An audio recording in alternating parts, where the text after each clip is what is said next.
Hey friends, welcome back to a video. That is right, a video. Today's video is going to be about building your first computer, and it's going to be told through the story of when I built my first computer, which was about when I was 14? 13 or 14? So, my story is when I built mine. So, I was playing games on an old Dell Inspiron. Games didn't really run well, so wanted to upgrade, and I was young at the time, obviously, so I couldn't really buy it myself. So I had a conversation with my parents. I was like, hey, what would it be to do this? And so they gave me a budget of about $450. And keep in mind, I went to them like 6-7 months before Christmas, and I was like, this is all I want for between my birthday, Christmas, yada yada yada, right? And so that was the budget they gave me. So each month I found, and so, okay, sorry.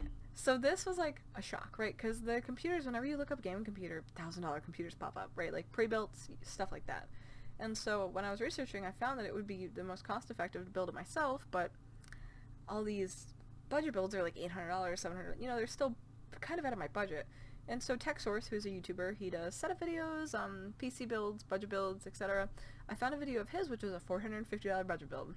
I was watching the benchmarks, and at the time, CSGO was the biggest game I was playing, so I just wanted to be able to play CSGO at 60 frames. I could only run Mirage and Dust 2 at about 40, maybe 30. If a smoke was thrown or a molly, freeze framing. We're like, done, right?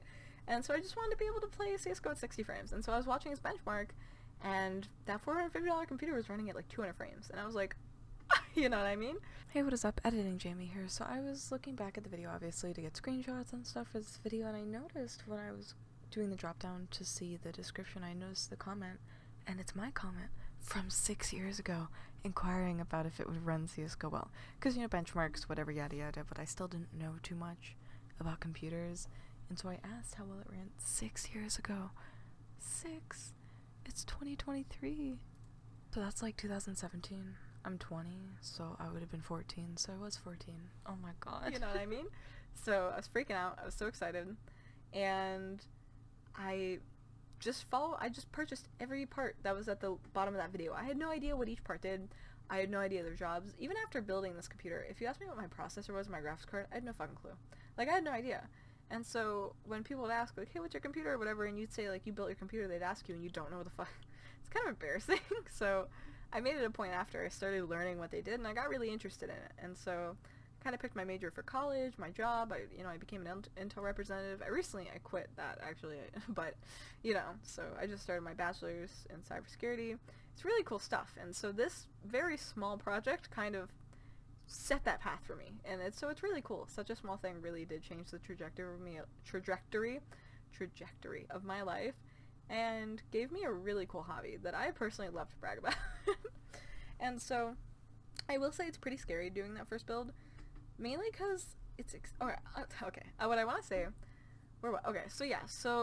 sorry. Building that computer was really cool. Now, I did the budget build, so once I found that video from TechSource, each month my parents would take turn buying a part, and so leading up to Christmas I had all the parts.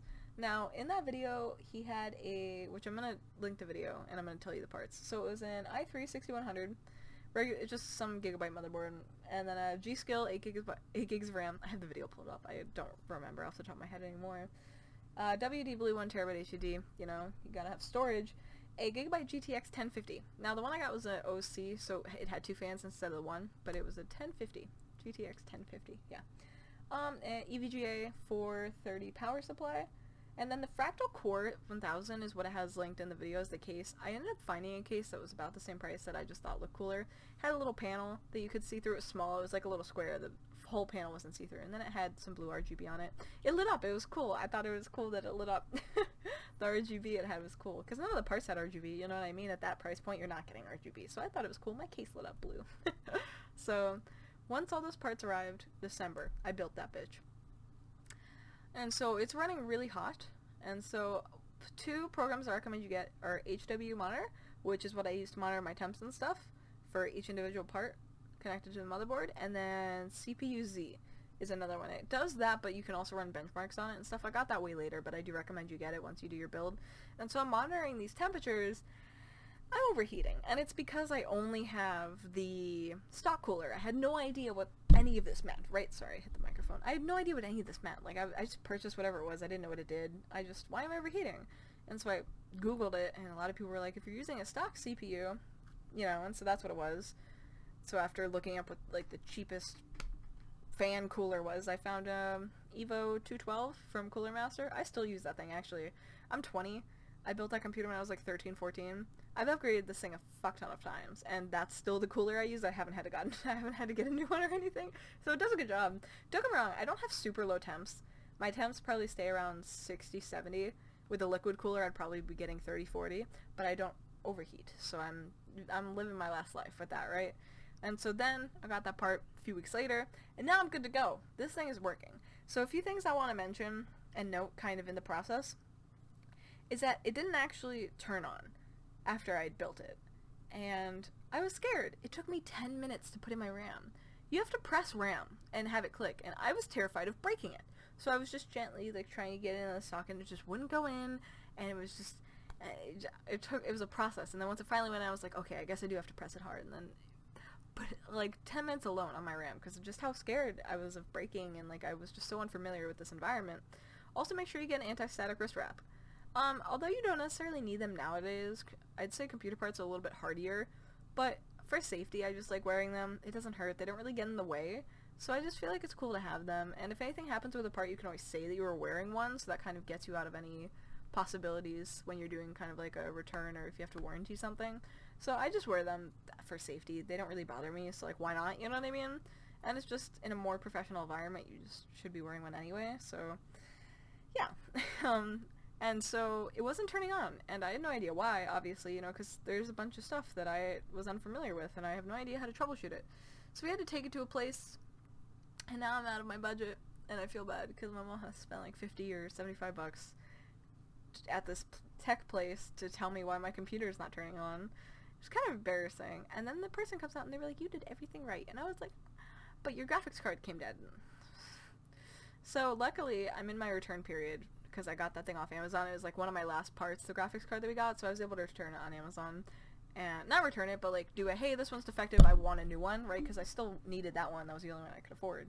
And so they sent me one, and it worked, and I popped that sucker in, and it turned on, and it was doing stuff. It was really cool. Now, that tech place did give me, like, they, like, sold us, like, in, I think that's why it was 75 instead of 50. They gave us, like, a cheap graphics card that would just work, because that i3 6100 didn't have integrated graphics. I needed a graphics card for the computer to display.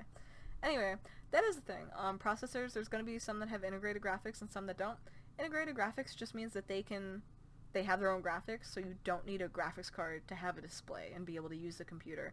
If you're running a processor without integrated graphics, you're gonna need a graphics card for it to display anything, because the processor can't do that on its own. So I always recommend integrated graphics, just because if your graphics card does die, you can still use your computer in between, so you can troubleshoot what's wrong with the graphics card, or test if it is you know what I mean, stuff like that. So I just prefer integrated graphics, but at the time doing that build, I had no idea what any of that shit meant, right? So, again, and what I also recommend now, after doing a bunch of builds and having a few experiences, is not buying the parts separately. And what I mean by that is, like, don't spread it. I know you have to save up for parts, and if there's a sale, you gotta get it, but I had a really bad experience. Right, because first, I got lucky that the graphics card was the last one I purchased. Because if that was, like, one of the first parts and that thing had been sitting up until December when I put everything together and it was dead, I would have been outside of the warranty. I would have had to purchase a new one, right? So that's more money. And so I had that happen where I was on my upgrade. My motherboard I purchased a few months in advance because I was saving up for the processor and the motherboard was on sale. Motherboard came fucked up, and when I sent it out for them to warranty, because now I can't just return it, I have to warranty it, they determined that it was something that I did, and I had to buy a whole new motherboard. So I had to wait even longer so I could save up to buy the motherboard. So it was a whole thing, right? It was a whole process. So I definitely recommend purchasing everything in a close enough period that if something's not working or if a part comes dead, because motherboards coming dead is actually really common. I've done a bunch of more builds since then for others, not just myself, and I've had like 3 or 4 motherboards come dead.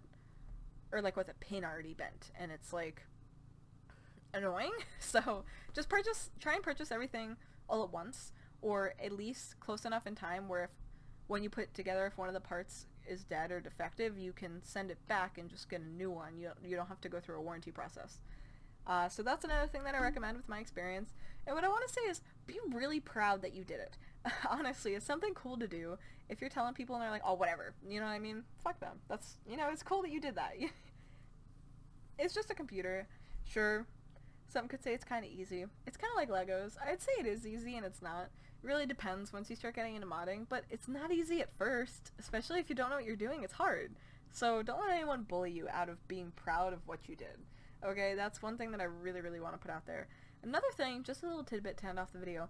I recently had my Corsair RAM die, and I had it for, Corsair is a 2-year warranty. I had it for only like less than a year. And so I troubleshoot, I just got a new motherboard, so I checked to make sure it wasn't the sockets on my motherboard. I determined that it is the RAM. It's both RAM sticks. But one of the RAM sticks will post if you force reset the PC at least once. I know, it won't post the first time, but if you force turn off the PC and start it again, it posts. Now, it's still not working properly, obviously, and the second stick wasn't at all, right? And any of the sockets, so it wasn't my motherboard. And so I email Corsair, I do a support ticket for a warranty claim, an RMA, and I say that, and they email me back, and they go, oh my goodness, all the stuff that you did, probably what we would have had you do, thank you so much. They sent me a UPS label. They had me send the serial number on my RAM and stuff before that, and like proof of purchase, which I actually happen to have a picture of my receipt when I got them. Like I took a picture of the box and the receipt on it, like at the Best Buy, because I was excited. It was like my first cool RAM that lit up, so I was like, you know, and sent out to them. They were like, all right, cool. And so they sent me that label, and I sent them the RAM sticks, and they were like, oh my goodness, thank you. And then they sent me back new ones, and that was it. I didn't have to pay for shit. And I say this because when I had an issue with Gigabyte, they made me pay to send my motherboard to them, and then also determined that it wasn't like faulty. And I just want to be clear, I have a vendetta against Gigabyte. This is not defamation, this is my personal experience. That GPU that initially came down from Gigabyte, when I had called them just to kind of inquire, like, hey, I had to go pay to have it done, they were like, you should have been able to test it yourself. You should have had like a spare one on hand that you could have tested to determine it was your GPU. So that's kind of weird. And then again, with this, me trying to warranty that motherboard that I had, you know, purchased too early for when I was building, they made me pay to send it to them to determine an RMA, which is kind of weird. For example, like Corsair, they paid for my label to be sent to them, and this motherboard I was pretty delicate with, and the photos they sent, like, it was pretty fucked up. So I was just kind of pissed. I don't really like Gigabyte. I don't like how they handle their customer support or the warranties or anything. So yeah, and then it was my fault. And this was the motherboard that I was talking about earlier that I had ordered, and I had an issue with, and I was outside of the return period, and I had a warranty. Because I didn't even touch it. I took it out of the box, and the PC wasn't working. So, yeah. So that's why I kind of have a gripe against Gigabyte, and I typically don't recommend them. And that's not defamation, that's just my personal opinion with their company. I've had multiple occasions where I haven't had a good experience with their customer support and how they've handled, like, my tickets or my issues with them. So I just personally don't like them. But what I do want to mention is that I had to warranty something with Corsair. They didn't bullshit or fuck around. They owned up to what their warranty policy is, and they sent me new ones. And I didn't have to pay anything extra. And now they're in my computer, and they light up, and they look awesome. So, yeah. Corsair, W. Gigabyte, I will say my graphics card right now is Gigabyte, because I won one of the Newegg shuffles for the 30 series when they were impossible to get, and it was a Gigabyte that I won. So I couldn't really, I couldn't really say no, because I needed a new graphics card. So, it's been working. I haven't an issue with it, knock on wood, so I shouldn't really complain. But in regards to how Gigabyte responds to, like, customer service and, like, if their part comes dead and stuff, they're just kind of snarky about it, and I don't like how they handle it, so yeah. Personal opinion. Right? You know, so that's just what I say. But Corsair, they followed through on the warranty, so just fun fact. But thank you guys so much for watching. I actually recorded a video before this where I added same topic, like, to do this, but the video was 40 minutes long. And it's because I talked a little bit more about my upgrades and I went into detail on more stuff. So I might add some of the stuff I was talking about from that into this. I don't know which one I'm going to take. In editing, I'll figure it out. But I feel like I mentioned good stuff in both. The other one's just way longer, and I didn't want this to be too big of a video. It could be, but I don't think... I don't have an attention span, so I imagine my audience probably barely has one as well. Like, I can't stay focused for more than, like, 5 minutes, so... Especially if it's just me on a screen talking, you know? So, if you guys made it this far, thank you so, so much. I really do appreciate it. If you have any questions on if you're going to build your computer, what you recommend, stuff like that, let me know. And if you don't really want to comment anything specific, just, like, smash the keyboard a little bit and press enter, because YouTube really likes algorithm and interaction, so that'll help my video, even if you don't want to say anything, just type some shit, you know what I mean? I would appreciate it. But thank you guys so much for watching. I hope you have a lovely, do lovely, be lovely, and I'll see you guys next time. Bye! Hey, oh my goodness, thank you for getting this far. I don't feel like paying Premiere Pro for audio, so I'm just gonna be talking. Instagram, TikTok, Twitter. In the bottom left, I just kind of post PC stuff. If you want to watch some of my videos, I have videos talking about Xbox Design Lab controllers. I got a custom Elite one recently and kind of reviewed it. I also make vids on like PC parts. Like I got a long wire with a button on the end instead of using the power button on my computer case. That was pretty interesting. So yeah, have a good day. Thank you for watching.